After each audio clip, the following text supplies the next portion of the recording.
Hey guys, Lucky here, and this is going to be a showcase guide on my Whirlwind Assassin that we built. It was recently showcased on Senpai Stream, and a couple of you guys have been asking me for a video, so here it is.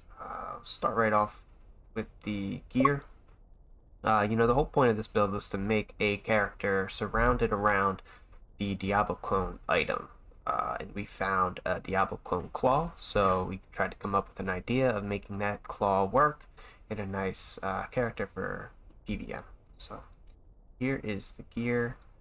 Start off with the Crown of Ages, +1 all skills, 3 sockets. The point of the jewels is to get ED. We were rushing and we messed up and put ED in minimum damage, so just don't do that because that ends up breaking the damage. So ED, and then we went for some res so that we have High Lord's Wrath, 30 ED.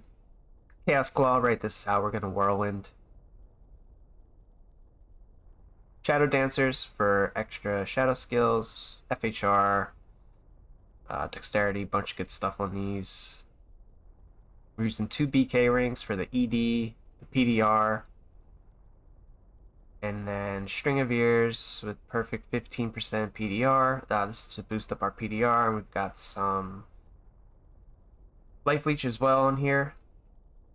Soul Drainers, just great gloves for any sort of physical build.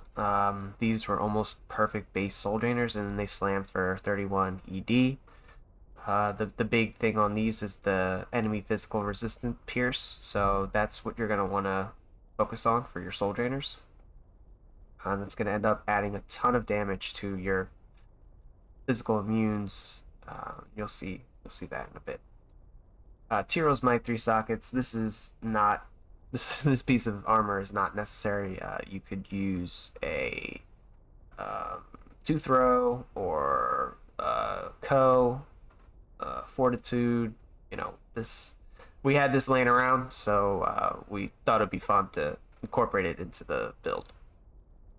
Then, of course, the main event, the Diablo clone claw. This claw rolled perfect mods, 4 shadow, 480 ED. Then it slammed for +1 all skills and boxed for 2 sockets. So this is an absolutely ridiculous claw. We're really happy to be able to use it on our character. So this was the claw that we built our Whirlwind Assassin from. And the big thing on this is 30% chance to cast level 20 amplified damage on Striking. If you don't have this claw, which is understandable because it's very rare, an alternative could be an Ethereal Bartux, slammed with a couple sockets in there, or ED, and that's going to hit really hard as well. So just something to think about if you don't have the Diablo claw. Charms, we went with max damage, life, attack rating, just to boost up our physical damage as high as possible, since we're going to be relying on that amplified damage. We really wanted to work with that mechanic, so we're going to boost our physical damage as high as possible. Annihilus and Hellfire Torch. Here is the Mercenary, running a Beast, 10 Fanat, Gaze cannot be frozen, Shaftstock with +1 all skills, Drax, 30 IAS, String Beers, IAS, Gore Riders, CBF. So the reason I've got CBF on both of these, I really wanted, like, this Mercenary in an ideal world, whereas this Koa, with +1 all skills. But I ended up liking it so much that I put it on the Assassin instead. So that's why the helm is not like fully optimized on this. You get the deal. Let's see the stats.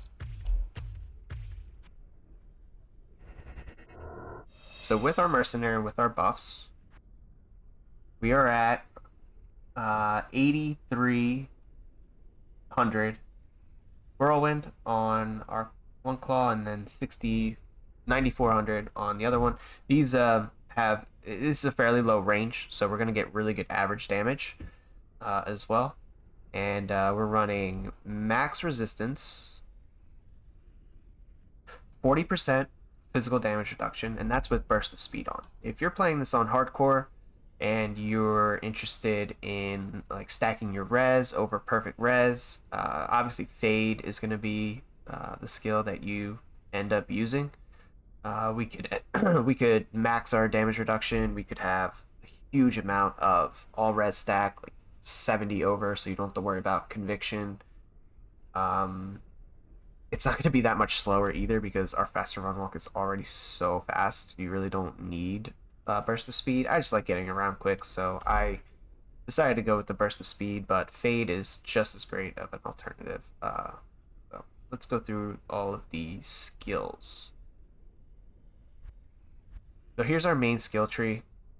We're maxing Claw Mastery so that we can get all that ED and attack rating. Plus we get Critical Strike. And then we're maxing Venom and the synergy for Venom, which is Cobra Strike. That way we're doing hybrid damage. We're not doing just physical damage. We're also doing a significant amount of poison damage, almost 2,000 poison damage over 0.4 seconds. So that's really going to help us with any of those monsters that have beefy physical res. Back to the rest of the skill tree. After that, we boosted our weapon block so that we're up to 60% chance to block. This is really the bread and butter of any dual claw assassin build. Weapon block blocks basically anything in the game. It blocks spells, it blocks melee attacks, it blocks projectiles, anything except like splash damage you'll get hit by, but weapon block is one of the most overpowered defensive skills in the game, so really we want to utilize this, and that's why we put some additional skill points in here to get it up to 60. Past 60, there's really diminished returns in your skill points, but I like to get about 60% weapon block. It makes this character super bulky, so this would be like a great character for hardcore as well. And the rest we put into burst of speed, just so we can run really, really, really fast. So that's that. I will... Ooh. One last thing. Who could forget? Blade Shield. We're casting our Blade Shield because this is going to apply our Venom and gonna apply 3/4 of our weapon damage as well while we're Whirlwinding on top of enemies. We're already going to be in the hit zone where this would hit, so that's a great skill to have. And then what you also get is Blade Fury. And Blade Fury is a good one-hit wonder, one-point wonder skill. This Blade Fury is actually going to shred bosses. Whirlwind's great for like AoE, but when we get to our bosses, the Blade Fury really shines quite well, and it takes the bosses down really fast. So I'm going to show you what that looks like. What do you need? We'll run a quick chaos.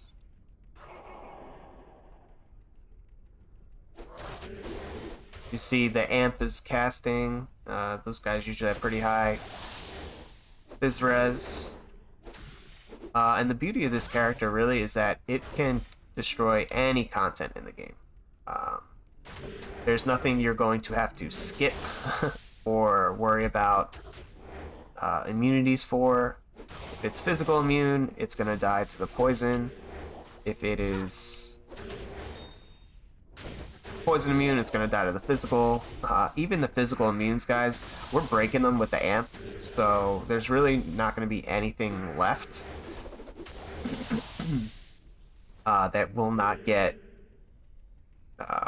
that's going to have immunity to us after we cast our amp. And with a 30% chance to cast amplify damage, you'll see that the amp procs are quite frequent. See, we run really fast. Oh, guys, also we have a point into Dragonflight, and that's more of a mobility skill. It's a little bit long of an animation, so I don't like to use it quite often because we have so much faster run walk on this build. But it's great for positioning if there are like bridges or a river you have to cross, like what I was doing in the River of Flame to get to the Chaos Entry.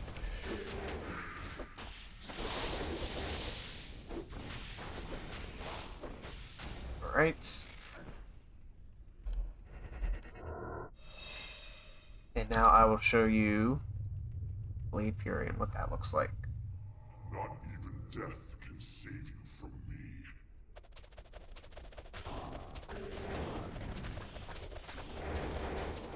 As you can see, the Blade Fury takes him down pretty quick.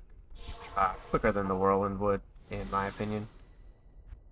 But that was just Chaos Sentry, right? This is a pretty well-geared character, so we should check her out in a map. Just open up the map we had laying around.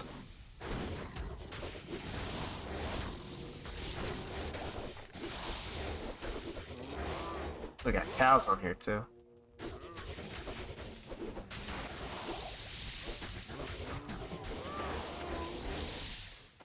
No.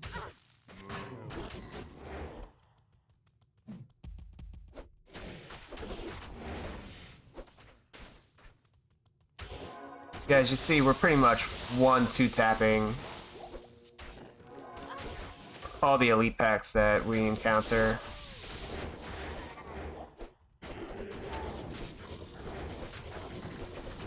When we get our amp procs, everything just melts as well. And I got a lot of feedback on my choice of gloves as the soul drainers.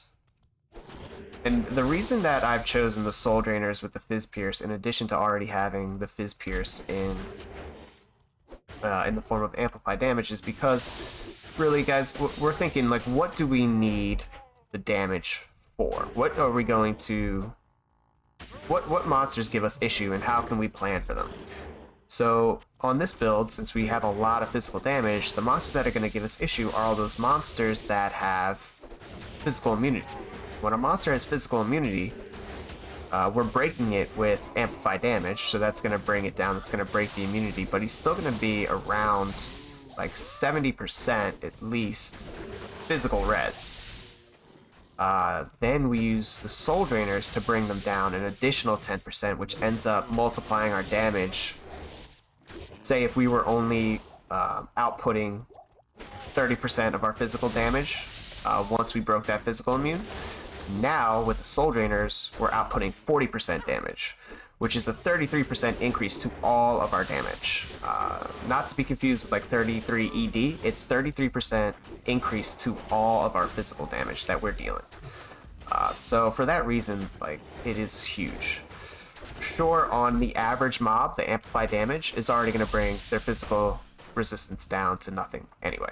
So that's not the focus. But those mobs already die in one hit, so we really don't need to worry about them or plan around them, because they're already dying in one hit. It's the stuff that takes longer to kill that we want to be able to kill faster, right?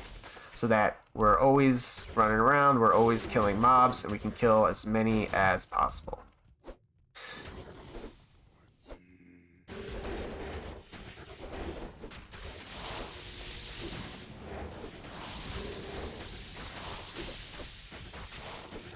So for your hardcore players, if you want to go with full curse immunity, we already have the Crown of Ages on, but if you recall in the beginning of this video, I mentioned that you could be using Fade instead of Burst of Speed, and I would absolutely recommend Fade over Burst of Speed. Fade is another one that's one of the best defensive skills in the game. You're going to reach your curse immunity with the help of Fade. You're going to get your max damage reduction, you're going to get a ton of stacked res, so highly recommend for you hardcore players to go with Fade, even though this character is already so bulky. Like, you guys are probably noticing that my health bar is not moving even the slightest bit in this map.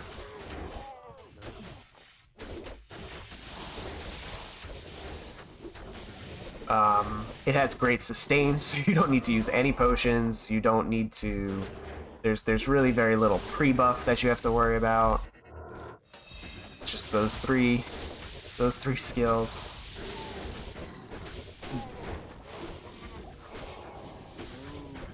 Sure, the AoE, and this goes for anything Whirlwind, the AoE is not the greatest, right? So there is that, but I will say that this has been a very fun character to play on and to theory craft, and I hope that if any of you find this build interesting, that you try it out for yourself, because really it was a lot of fun.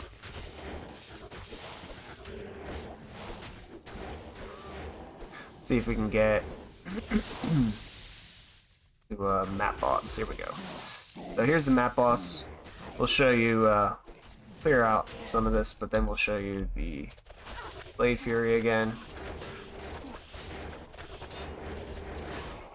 Get our mercenary in there.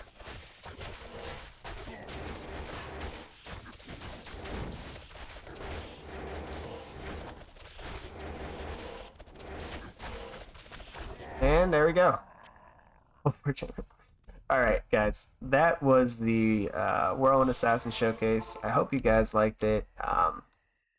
If you did, let me know. I'll be coming out with a couple more showcases for some of my characters, but I really wanted to get this one out there for you guys, so hope you enjoyed it. I will see you all next time. Good one.